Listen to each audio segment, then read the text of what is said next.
you know, the medical career, the medical student career is full of stuff. You have to read a lot. You have to study a lot. But please be aware also, at least a little bit, of what is going on in the society.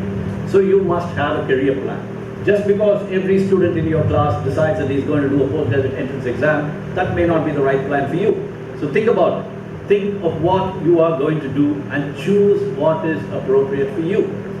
You know, some of the students have the birth lottery. They're born to parents who are very well off, or they're born to parents who are already doctors. They already have hospitals.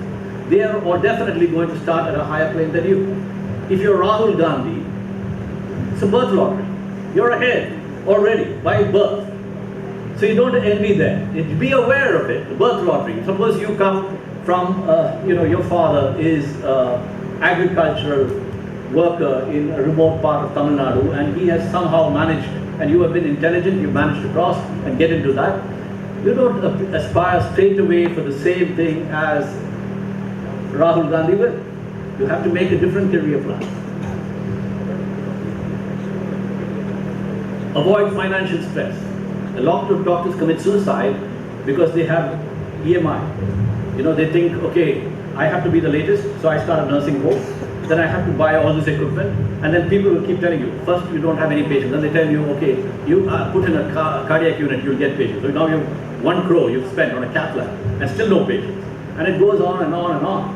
And there's people who are, you know, the other day I was standing outside the balcony of my window, and I could hear one of his collection agents fighting with this guy, and it's quite terrifying. It's not a doctor, but anyway.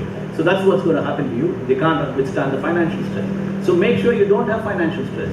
Be aware, once you're a medical student, once you're a doctor, you are 100% going to be well off. Don't be greedy.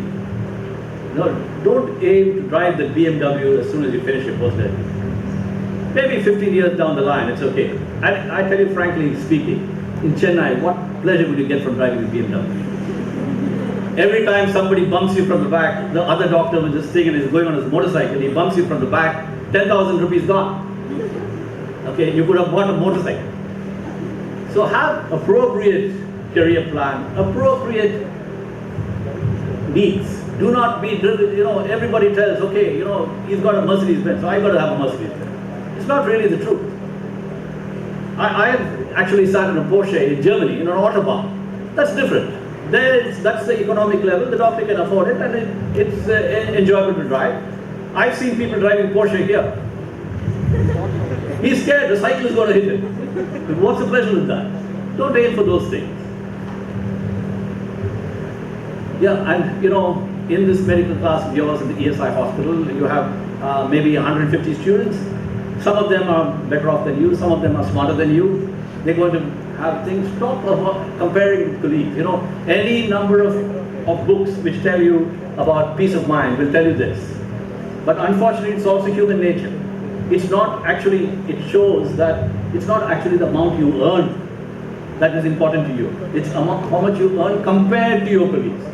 Even though we know that if you earn 1 lakh a month in Chennai, it's more than adequate to live a very comfortable life. Other person is my colleague, you know, he was my classmate, he always used to sit in the back row, he never answered any questions, and now today he's earning 5 lakhs, I was a front row student, I got the best outgoing, and I'm earning 1 lakh. Life doesn't work that way. And imagine, what is it that you wanted in life? Did you want to be a teacher in a medical college? Then you should know. If you're a teacher in a medical college, in a central government institution, private practice is not allowed, so you will get, nowadays it's pretty good. When I was in the railway, the 6th pay commission came, and after that, you know, after then I used to have to tighten my belt, but after that I could loosen my belt. It was easy to live. It's the salaries now in the government hospitals are pretty good. I don't believe it anymore. It was adequate even then. I lived with what was then, and I became comfortable when after the 6th pay commission came in. So don't worry about the other person, and then somebody tells you, okay, you know, Naresh Trehan, he owns Medanta, the Medicity, he earns 1 crore a day. You're not Naresh Trehan. Why you want to be? Do you want to be? Think about that.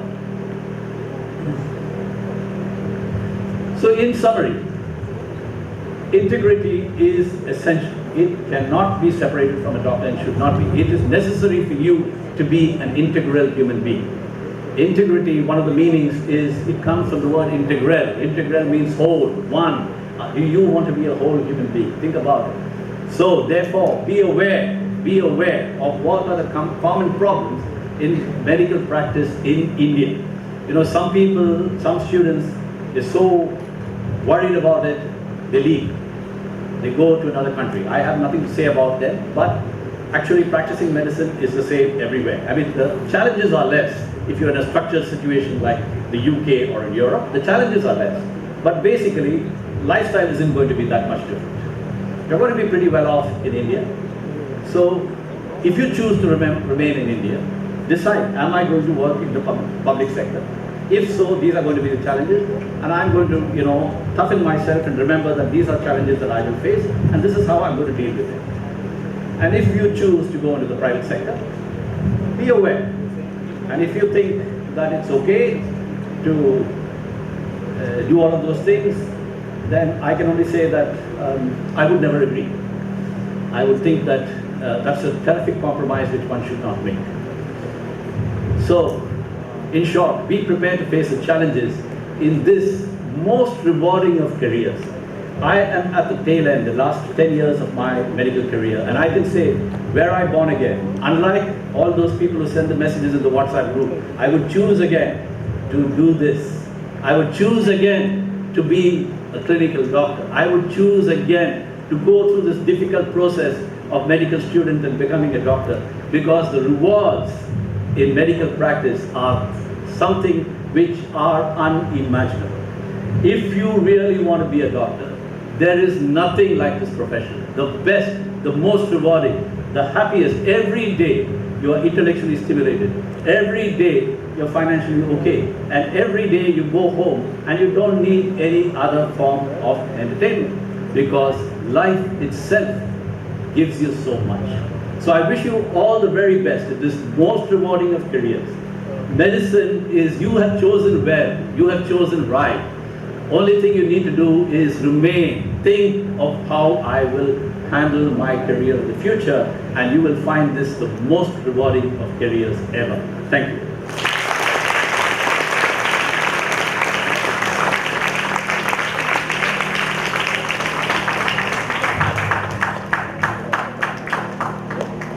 Whether those papers are going to be of any value, anybody ever going to read them, doesn't matter. I produced 2 papers, MCI came, it's in the PubMed, it's in Medline, and I'm through.